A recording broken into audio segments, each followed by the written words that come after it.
자, 어제 우리가 함께 나눈 말씀은 그 이스라엘 백성들이 가진 가축 중에서 특별히 소와 관계한 말씀이죠. 하나님께서 정한 그 율법, 소에 대해서 하나님께서 정한 율법들을 우리 같이 어제 읽었는데요. 우리가 어제 함께 이야기 나눈 것은 그것은 단순히 소에 대해서 뭔가를 얘기해 주는 것이 아니라 이제 거기서 우리는 하나님의 마음에 대해서 뭔가를 읽어낼 수가 있다. 이제 그런 이야기를 함께 나눴습니다. 그러니까 우리의 작은 부분까지도 아주 세세한 관심을 갖고 계시는 하나님의 큰 사랑이 그 이제 소에 대한 그 구절들 각각의 구절들이 가지고 있는 의미라고 함께 말씀을 나눴죠. 자, 근데 오늘 이 말씀은 사실 내용상 어제의 내용과 뭐 크게 다르지 않은 비슷한 그런 말씀들이라고 할 수가 있습니다. 어제는 딱 소 하나를 두고서 이야기를 했다면 오늘은 그 소 말고도 이제 뭐 소에 대해서도 이야기를 하고 있지만 뭐 양이나 염소에 대해서 그리고 그 밖에 다른 여타 이제 소유물들에 대하여서 거기에 어떤 피해를 입혔을 때에 그 각각의 사례의 경우에 어떻게 배상을 해줘야 되는지를 일일이 정해놓고 있는 말씀들이 이제 오늘 본문의 말씀입니다. 뭐 그러니까 뭐 내용상 어제의 내용들과 크게 다르지 않은 말씀일 수 있는 것이죠. 하지만 이제 오늘 말씀을 통해서 우리가 마주하게 되는 의미는 이제 어제와는 좀 정반대의 그런 의미를 우리가 생각해 볼 수가 있습니다.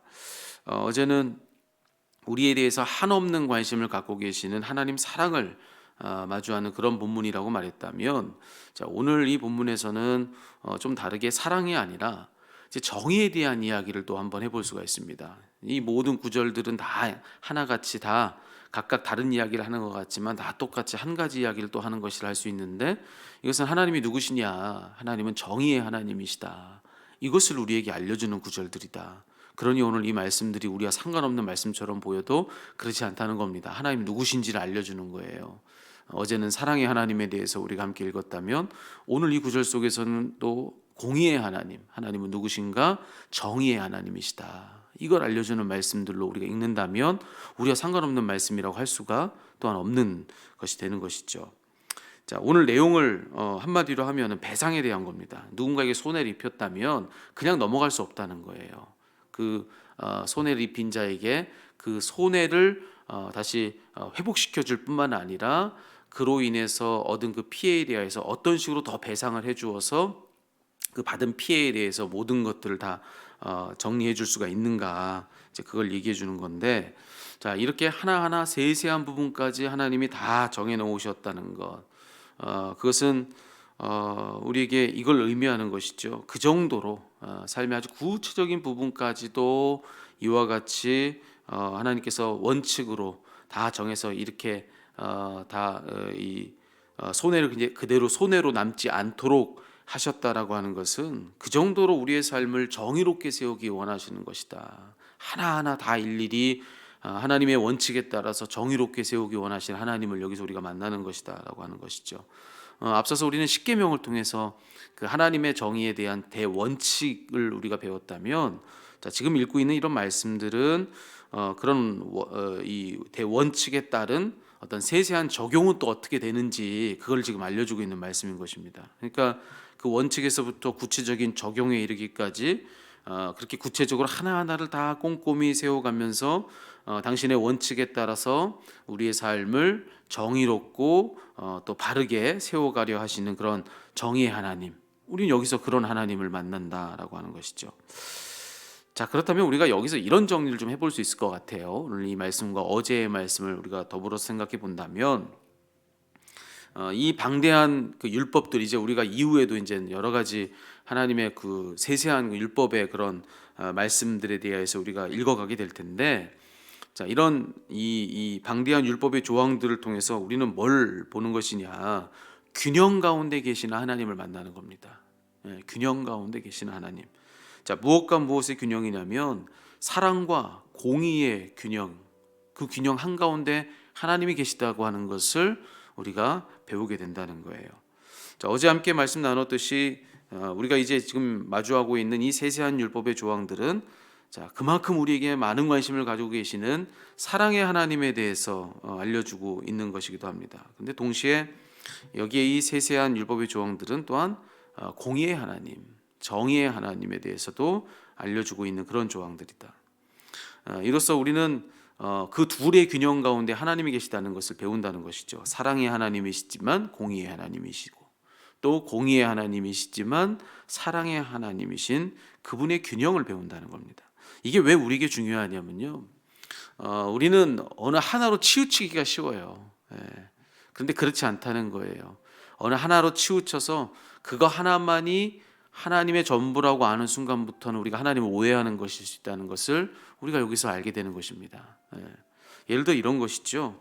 하나님은 분명 사랑의 하나님이십니다. 그런데 우리가 그렇게만 하나님을 안다면 우리는 하나님 앞에서 경거망동하기가 쉬운 거예요. 그렇게만 안다면 그저 사랑으로 날 다 받아주고 용납해 줄 것으로만 우리는 알기가 쉬운 것이죠. 그렇지만 그렇게만 하나님을 안다면, 그래서 그저 하나님을 마냥 쉽게만 대하는 것이 우리가 하나님을 대하는 그런 방식이라고 한다면 우리는 오해하고 있는 거라는 거예요. 그분 사랑의 하나님 맞습니다. 그렇지만 그 하나님은 동시에 당신이 세우신 원칙을 반드시 지키고 그 원칙에 따라 반드시 심판하시는 공의의 하나님이시다. 그러니 여러분, 함부로 대할 수 없는 실로 두렵고 무서운 분이 하나님이시다라고 하는 것이죠. 그러니까 우리가 하나님을 마냥 사랑의 하나님으로만 알다가 두려운 하나님을 우리가 모른 채 그저 그 앞에서 경거망동하는 그런 일들이 우리에게 얼마든지 있을 수가 있다는 것이죠. 또 반대의 경우도 있습니다. 그분은 공의의 하나님이 맞으시죠. 하지만 그렇게만 하나님을 아는 건 또 문제입니다. 그렇게만 안다면 하나님 무섭고 두려운 분으로 우리는 알겠죠. 그렇게 한다면 우리는 하나님과의 어떤 친밀한 사귐, 그것을 우리가 잘 알지 못한 채 그저 어려운 분으로만 대하기가 쉬울 것입니다. 하지만 그런 경우도 오해라고 하는 것이죠. 그분의 공의의 하나님이시지만 그렇지만 동시에 우리를 한없이 이해해 주시고 또 우리를 용서해 주시는 사랑의 하나님이시기도 하다라고 하는 것입니다. 이 균형 속에 하나님이 계시는 거예요. 근데 우리는 그 바른 균형 안에서 그분을 찾으려 하지 않고 그저 어느 것 하나로만 하나님을 규정하고 거기서 하나님을 우리가 알려하는 그런 태도를 가질 때가 참 많다는 것입니다. 왜냐하면 그게 쉽거든요. 하나님은 사랑의 하나님이셔라고 그렇게 규정해 놓고 그렇게 하나님을 아는 게 더 편하거든요. 내 규정, 내 어떤 정의 속에 하나님을 다 가둬놓고 그냥 그렇게만 하나님을 이해하고 거기서 어떤 우리의 삶의 태도를 결정하는 것이 훨씬 더 우리에겐 쉬운 방식이라는 것이죠. 그렇지만 그렇지 않다는 것입니다. 어느 하나로 치우치는 그 순간부터 하나님은 하나님 아니시라는 겁니다. 오늘 성경이 말해주긴 이 온전한 균형 속에서 우리는 하나님의 현존을 볼 수 있다라고 하는 것이죠. 그래서 오늘 이 아침에는 우리에게 그 균형을 한번 잡아보는 게 필요합니다. 하나님이 지금 내게 어떤 분이신지를 한번 생각해 볼 필요가 있습니다.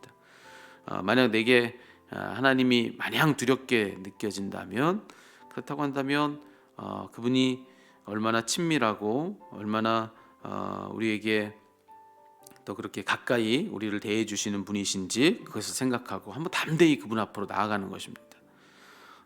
또 내가 하나님을 대하는 데 있어서 그런 두려움이 없고 마냥 그저 편하게만 느껴진다고 한다면 그것만이 전부가 아닙니다. 그분을 두렵게 여기고 그분 앞에서 엎드리는 것이 우리들에게 필요하다는 것이죠. 그럴 때 우리는 그 한가운데서 그분의 현존을 마주하게 된다는 것이죠. 오늘 새벽에는 한번 그런 노력들 한번 해보는 것이 필요합니다. 내게 있어서 하나님이 어떤가? 나는 그저 어느 하나로만 하나님을 규정하고 그렇게만 하나님을 대하며 어느 하나의 방식으로 그렇게 하나님을 대하고 있지는 않은가? 오늘 성경이 말해주긴 이 균형 속에서 온전히 하나님이 계시다고 한다면 내게는 어떤 균형이 필요한 것인가? 한번 우리 스스로를 돌아보는 그런 노력들이 오늘 이 아침엔 필요하리라고 생각합니다. 하나님께서 바로 그 한가운데 계시다라고 하는 것, 그것을 기억하고 오늘 기도 중에 그런 마음으로 하나님을 다시 한번 찾고 그렇게 부르짖는 우리 모두가 되었으면 좋겠습니다.